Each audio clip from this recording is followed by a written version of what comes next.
Hello and welcome to the Car Care channel. Welcome to this beautiful 1997 Toyota 4Runner, which has some problems. How should I say it? Slowly losing its brakes. And let's lift it up. Let's take a look. Let me show you the problem, and then we're gonna fix it. This car belongs to a very dear friend of mine, and a viewer and a customer at the shop here, and got a confession to make. Things been pretty hectic here, and parts took a little bit for this to arrive. We're a little bit behind on this car, so I figured, why don't you guys join us in this journey? We'll get the car done for my awesome friend Mauricio, and just show you this beautiful car. It's truly a beautiful car. Let's get to work.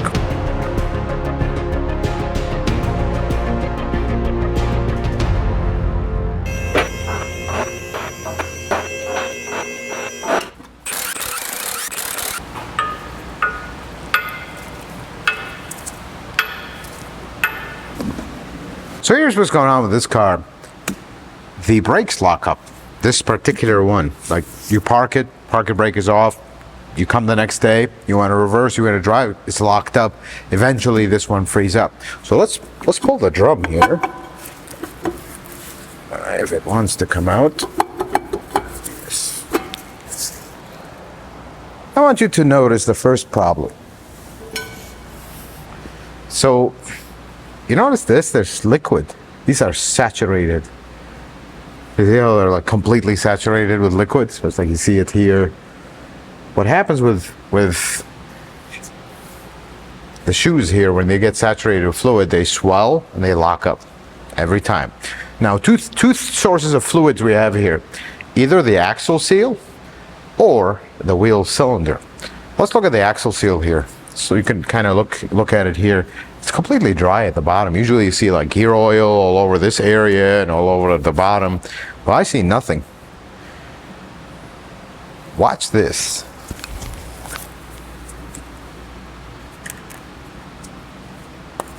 And if I can grab the edge of it. Oh yes, that's not good. This wheel cylinder is leaking. So here's what we're gonna do. Got to replace the wheel cylinder. Got to replace these shoes because that's it. They're done. You can never get the saturation out of them. While we're here, we're actually going to do the axle seal as well, because if we got the brakes out, we have the cylinder out, like a hydraulic line. Well, there isn't much left just to pull this axle out and do the axle seal. So let's cover our bases because we're going to put new brakes. So let's start with that. First thing we're going to do, we're going to drain the fluid. This one is a 224s.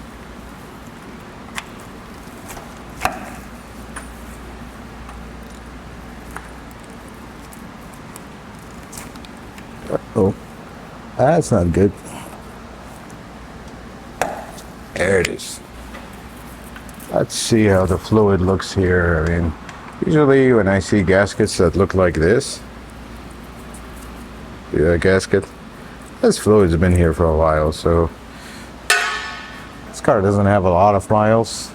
So the fluid may be fresh. It's actually not terrible. Not terrible at all.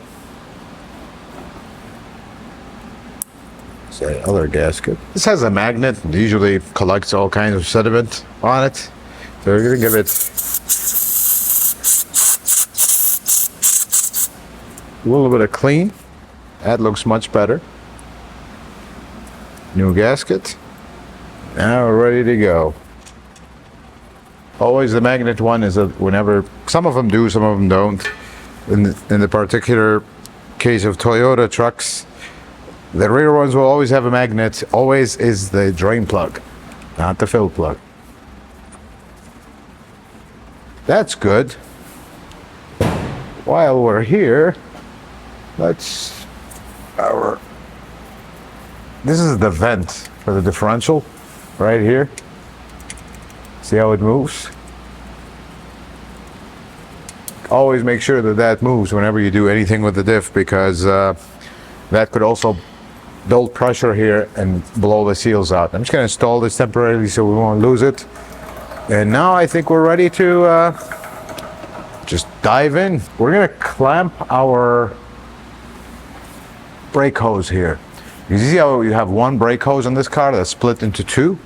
So we're gonna clamp that with this very inexpensive and basic clamp, brake hose clamp, just to minimize brake fluid loss when we take the line off. There we go. That's good. So the first thing we're gonna do here is remove our shoes. You wanna cooperate. And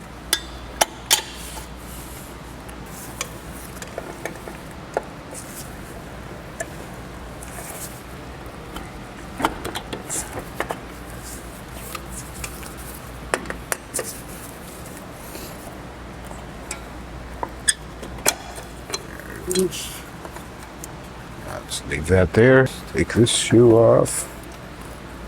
It wants to cooperate. Oops.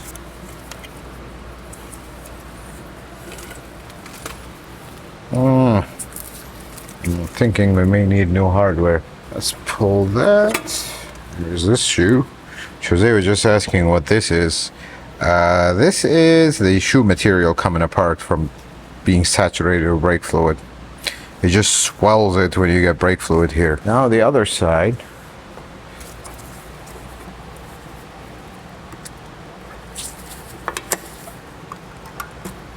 There it is.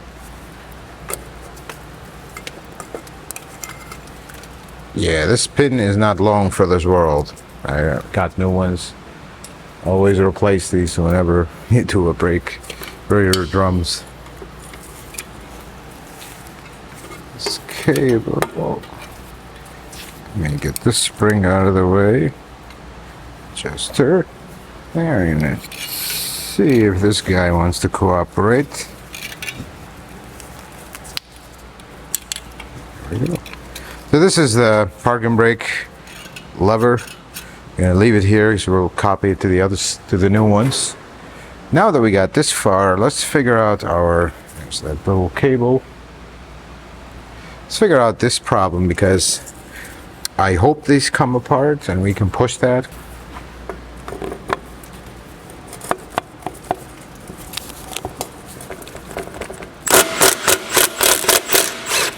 Okay, well that's good. Yes, I think we are good. Crisis averted. Spoke too soon? I may have. Oh no, we got the spring. Now we're good. We are good. See that spring in the top holding us back? That's now that spring I do not have, but I think it will be fine. There we go. I think I'm gonna leave it here, because we're gonna pull this, and then when we push it back, we'll just center it. We don't really need it completely out.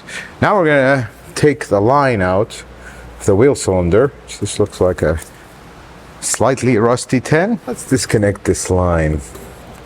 Or are we flaring lines? Oh, okay, I can live with that. I can definitely live with that. So, take it out.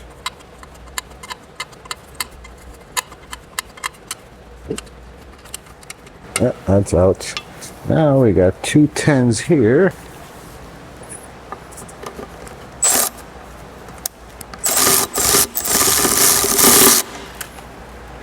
Supposed to be 10s. They were 10s one day.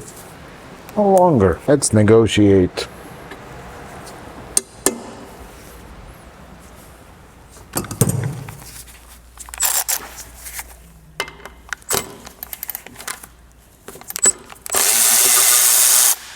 There's one. Negotiate again. Oh, this one was probably saw what happened to the one next to it and gave up.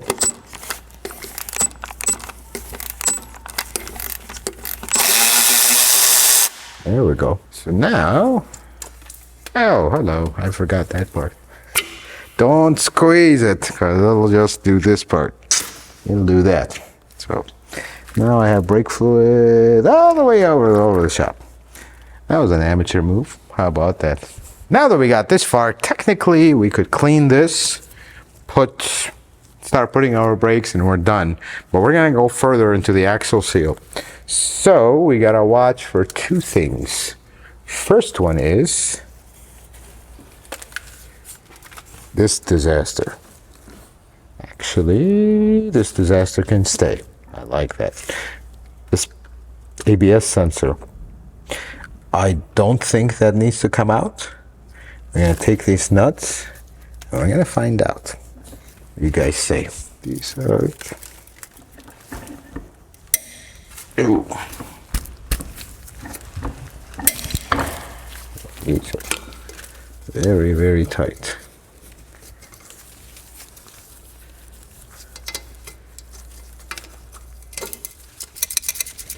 Okay, now will eventually come out. Loosen the rest of them. Okay, and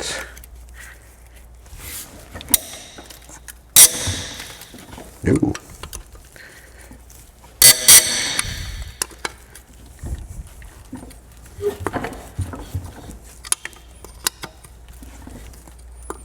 They're very tight.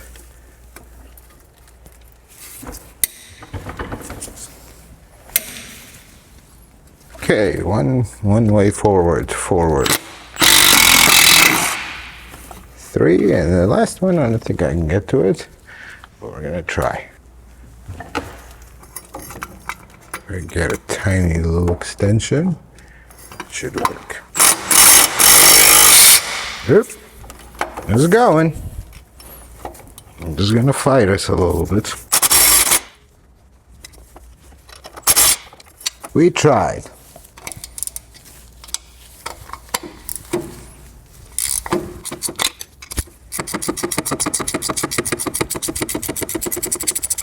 Okay, now that we got this, now very gently goes the gear oil.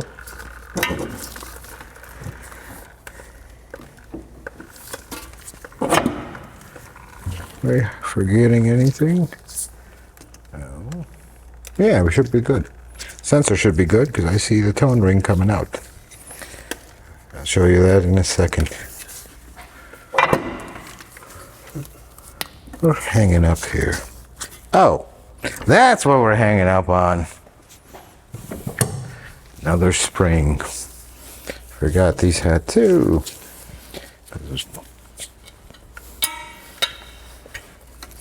There we go. Now we shouldn't be. Oh, now it just came right out. It would be nice to remove the springs.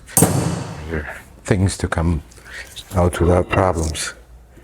There's this O-ring. Here's that tone ring that I was telling you about. This is where the speed sensor reads. So that's why we don't have to worry about the speed sensor. And we pull this out.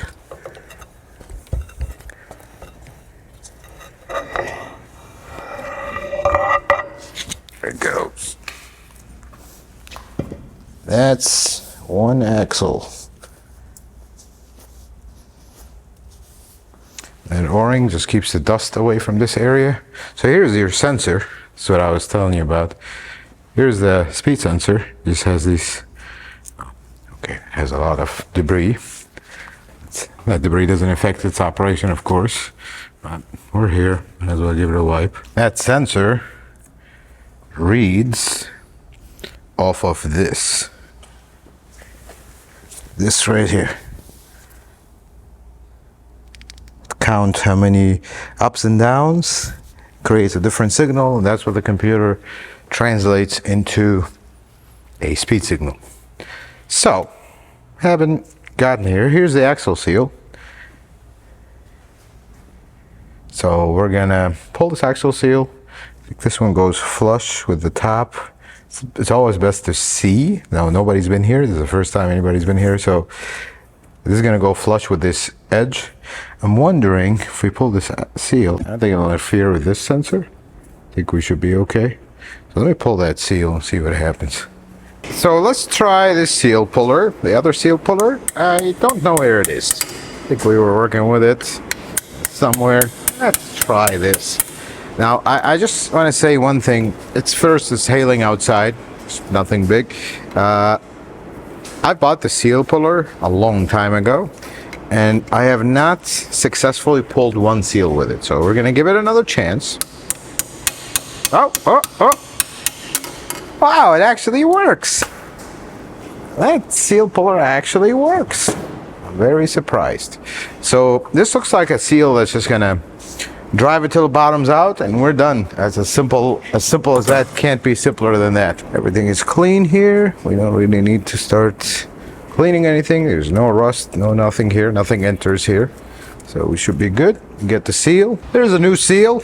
We're gonna lubricate the seal with the gear oil that we have there. We're gonna install it. It's gonna get stuck on the magnet. I'm just gonna get it started. So there is a dear friend of ours who he's a Lexus Master Tech L3D. I'll leave the info in the description here. He 3D prints, this is his logo, he 3D prints Toyota special tools. Very popular among technicians. Now, L3D, if you're watching, this is not the right tool for this, but if you work at a dealership, you sometimes have to make do with what you got. This one is actually working really well. Give it.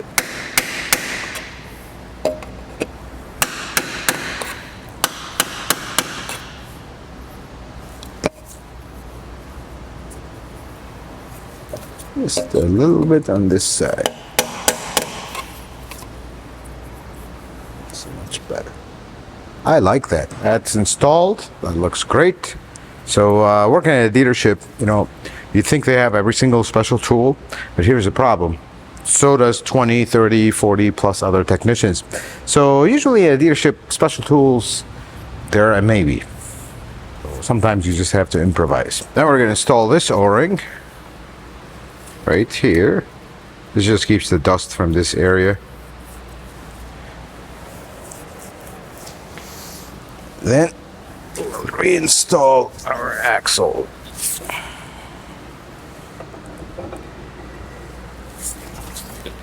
You gotta be pretty careful with the seal. Engage into the diff and make sure this is orientated right. There it is. That's in. Start our nuts.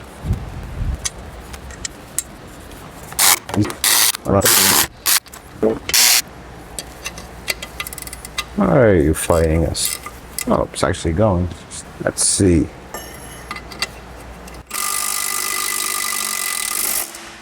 Okay, 48 is the torque spec for this one. There we go. Let's install this. So it's just like that. Start these two bolts. Do the springs in the back. Hopefully.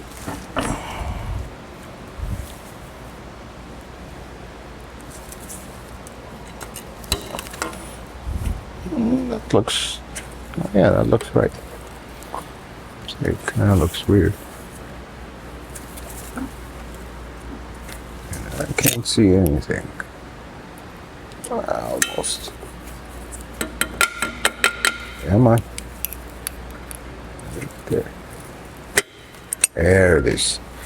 Okay. One of them popped. I figured. That just didn't feel right. There. Go. And that's all you do when you pull the parking brake on one of these. You just pull this, and it pulls that mini cable, and everything else happens. Now that we got to this stage, before we start assembly, I'm gonna move this plug. Should be maybe another one. No, it doesn't have it. Let's clean this up because we got brake fluid here. We got all kinds of stuff.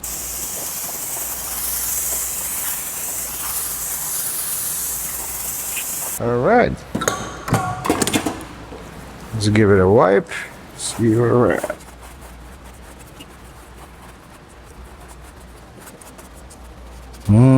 still have a little bit here. You want to get any remnants of that brake fluid out.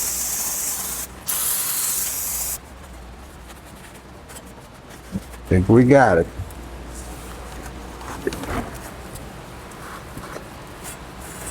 All right. Well, now we're ready to assemble. I think we should start with our wheel cylinder. New wheel cylinder. Never put an aftermarket one. That's all I'll tell you. These are not even expensive. Yes, this one doesn't have fluid. So let's install it. One thing about Toyota, doesn't this look like Mickey Mouse with small ears? It's more like Shrek. Or Shrek. Jose says Shrek. What do you guys think? What does this look like? To me, it's Mickey Mouse. Jose says Shrek. What do you guys say? I'm looking at these bolts, and yeah, I don't want to use these on this. So let me go get some new ones. Much better. Let's get some new bolts. If you're wondering where these bolts come from, we work on Toyota Lexus exclusively, so we actually buy them in bulk from a supplier, and we always have them in the shop because you'll always be using one or two in every single car. Just how this works. Now there is the nerve-wracking part of starting that line, which is, yeah, problem is it's so stiff in here. Actually, it's loosened enough. You won't know if you're starting the thread right or cross-threading because it's tight to begin with. So I'll do this very carefully. Yeah, that engages right up. Always be very careful when you start brake lines. Very possible to cross-thread them. You don't want that. Alright, so I think we got everything set. Now we start working on our shoes. New shoes for this, and ironically, here's the best part. If you come look at this, it says model Hilux for European Union. We see that a lot on Toyota parts. So if you own a Hilux in the European countries, it's the same parts. So we're gonna find out if this is the right shoe for this side. Looking at the location of the pin here, that's what I'm looking at. And then this one should be this one. Okay, I think one of them is the same for both sides. So we're gonna leave this one to the side. We're gonna work on this one. And there's a lot of brake fluid here, which we gotta be careful with. Let me put this to the side for now. Let me get a rag. At least get the new shoes. I want to swap stuff over. We gotta wash these though. We'll figure it out. There's a pin here. Hopefully it doesn't go flying. There's that one. There's a spring in the back of it. This spring out. Not replacing these springs. They're all in excellent shape. I don't see a reason to. If it ain't broke, don't fix it. This one. And then piece of the adjuster. And then we got the horseshoe, which, yes, this is old school Toyota, because the new ones are not coming with these. So you gotta order them separate. These are interesting to pop out. You gotta kind of try everything under the sun, and eventually they move. There we go. This one actually, look, when you film a video, everything goes smoothly. Because this one moved a lot smoother than they usually do. Okay. I'm gonna clean this one real quick. Some brake fluid, just in case it has any brake fluid on it. So this one goes first.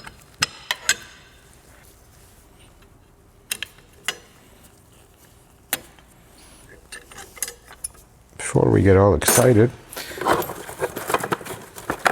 Gotta lock that one.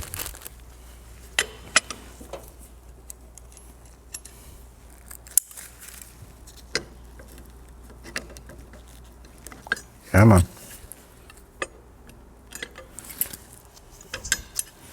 You can do it.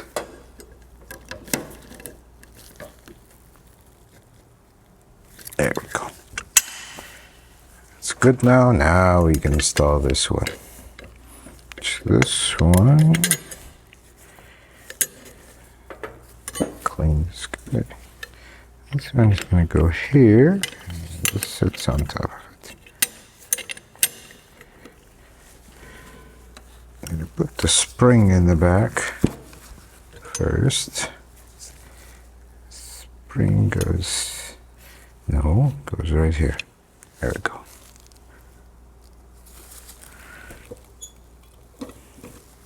There we go.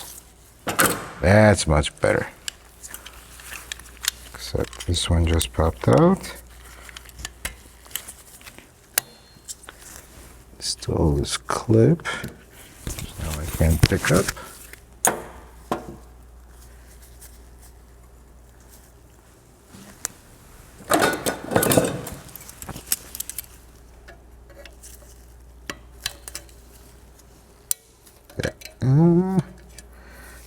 This doesn't feel right. Why is this loose?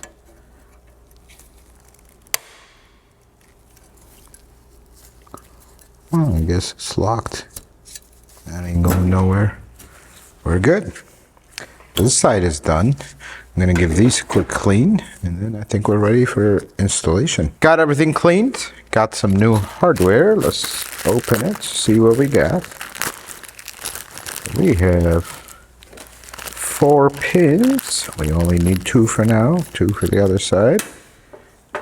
We have, wait a second. Yes, all the cups are the same. So for now, I'm gonna take 4. Yeah, this is the nice thing about these. They're so simple. You don't have 17 different parts, and they're all the same, side to side, front and back. Like the new 4Runner, the pins are different. Like the front shoe pin, well, I'm actually talking about parking brake. I forgot that part. Of course they're different. By different, I mean more complicated. I think we're good to install it. I'm gonna put this pin through here. That's the first thing. And then bring the shoe, start to install it. Let's see. Goes here and here, which means this pin is gonna go right there.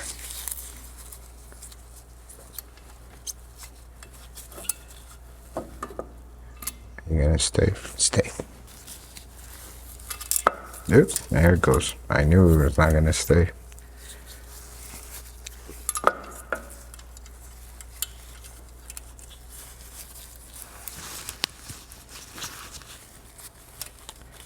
Okay, of course I did this and I forgot to bring my tool. Let's see, I usually can do it by hand. No, that's not gonna happen. Let's just get the right tool for the job. Let's try it. Let's see what the right tool says.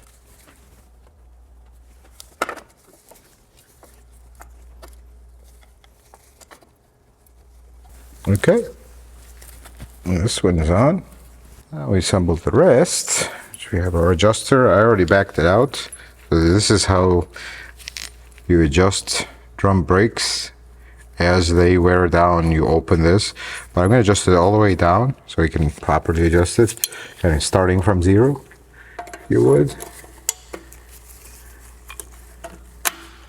There it is. It's engaged. Now this spring, let's install this spring just to get it ready. This one goes, probably should have installed this beforehand. No, that's not bad. You got it. Now we're ready for the second shoe. First, put the pin. This is again when you need 7 hands.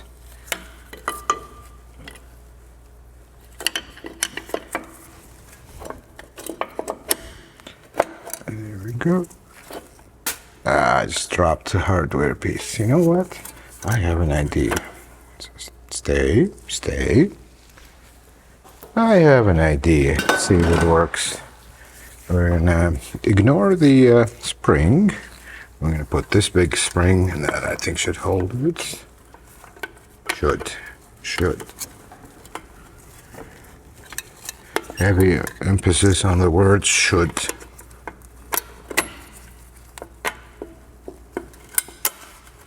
Come on, you're just fighting me now. I'm gonna fight back.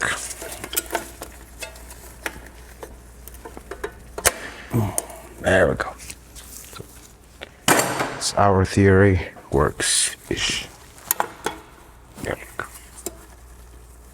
It's much better. Now it's gonna sneak our pin. So now it's getting stuck. There it is. Now I gotta go dumpster diving for, actually, I see it. Ha! I dropped that.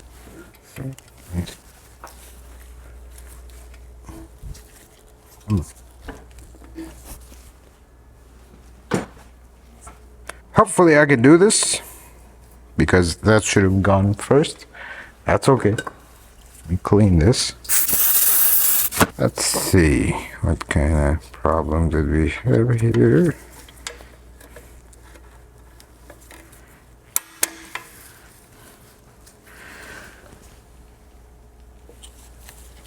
I think the only problem we have is I just conveniently forgot this. Okay, that's not how this works. No, that's not gonna work, but we're trying.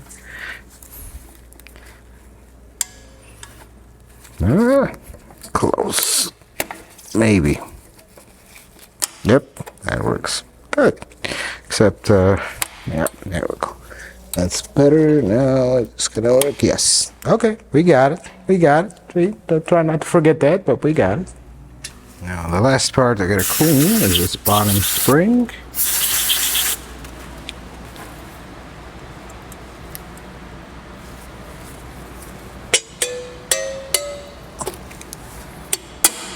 There we go. This side is done. We do gotta adjust it and bleed it and do all kinds of stuff to it. Let me put the drum on, which we possibly, this is one drum that we measured. It's close to being able to cut it, but here's what I don't like about it.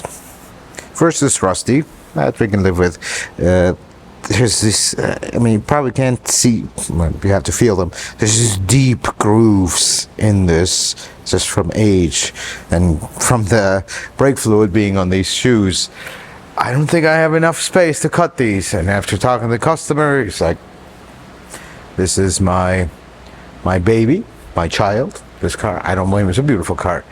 Let's put new drums. So without further ado, here's a beautiful Toyota drum. It's very heavy. Very big. It's actually, I feel like slightly of an overkill of a box. But of course, there's Japanese writing all over it. Where is this made? See? Made in Japan. How about that?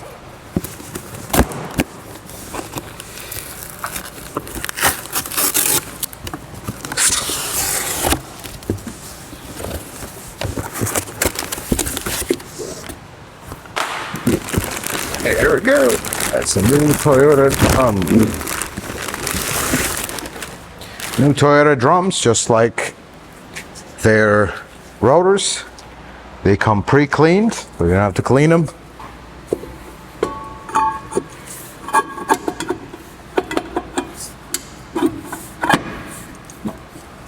There we go. Of course, we gotta bleed this and adjust it, but this is pretty much done. Now for you guys, we're getting really close to the end of the video. For us, we gotta do this one more time, because the entire process on the other side, even though the other side is not leaking, but you never replace one wheel cylinder or one axle seal, because this one is X amount of years of age, The other one is that as well. If you do new brakes here, you gotta do new brakes there. And I'm not gonna put new brakes there on an old wheel cylinder. That's never a good idea. But for us, we're gonna do one more vital thing to this car that I don't think he should be driving it without it. And the important thing will be the antenna. This has an automatic antenna, and this is what I call right now in its current state the antenna of Shane. For those older crowds that remember this is an automatic antenna. It goes up when you turn on the radio, comes down when you shut it off. And my good friend Mauricio forgot to turn it off when he went through a car wash, and it bent the rod. Now it doesn't want to go all the way in. Gotta fix that. Now the problem is, oh, this one turned. Okay, so to replace these antennas, you got to get the base off, which then you use a tool that looks like this, which in this particular case I have actually sockets that go in here, but because the thing is stuck, you got to be very careful with these tools not to scratch the car, which if I scratch this car, I will beat myself, not the owner of the car. I know it's a little dusty, but this is a very beautiful car. It's in excellent shape. So Toyota antennas are super simple to do, very DIY. You get the nut off, and then you have a second person turn on the radio. This will come up and you just keep pulling it until it comes out, then install the new one. Let me show you. Jose, would you be so kind and go and operate the antenna? So turn the key on, radio on. There it goes. That's it. Now this antenna is not broken. It's just the mast is bent, and you can kind of see it bent right here. Here's the beautiful new OEM antenna. They still make it for these. If they don't, there's some companies out there. This is not something that's specific. It has to be this. There's some companies that make them, but basically you have a cable. And this is the cable. It's a plastic cable. So what you're gonna do to install it, kind of go in. You got to find the orientation of the gear, so it grab it and pull it down. So, Jose, shut off the radio. There it is. There it goes. You're just gonna line it up. All fixed. Let me just install this nut. Now I can use my proper socket to tighten it.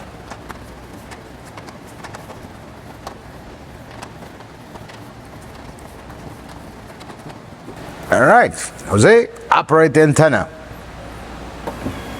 Yes, isn't this the coolest thing in the planet? And shut it off. See it go down. Yes. And until the next car wash adventure for this antenna, it's all fixed. And this job is all complete. Gotta say one thing, third generation 4Runners, they're really good. I mean, they're unique. They're entering the collector status slowly. The only thing that really destroys these is rust. If you buy a non-rusty one, these things will run almost forever. Obviously, you need to maintain them, take care of them. Eventually, something will go. But usually, they're super DIY friendly. They have a huge character. Parts are available. They're simple to work on. They're just beautiful and very dependable. A lot of things will go south with a third gen 4Runner. None of them will strand you. And that's the best part about them. But one thing I gotta say about this particular one, this is a 97, has just under 100,000 miles. Actually, it doesn't have a lot of mileage. This color, it's probably one of my favorite colors, and this is the only one I have seen. So, to the third generation 4Runner gurus out there, what's the deal with this color? Is it a special edition? Because I really haven't seen it before. I've seen multiple variants of colors of 4Runners. What's the deal with this color? You tell us in the comments. Folks, I hope this video was helpful and informative. I hope you learned something new. If you liked it, consider giving it a thumbs up. If you're not a subscriber, consider subscribing to the channel. Check out some other videos. Until the next video, folks, may the Lord bless you and keep you, and you have yourself a wonderful day.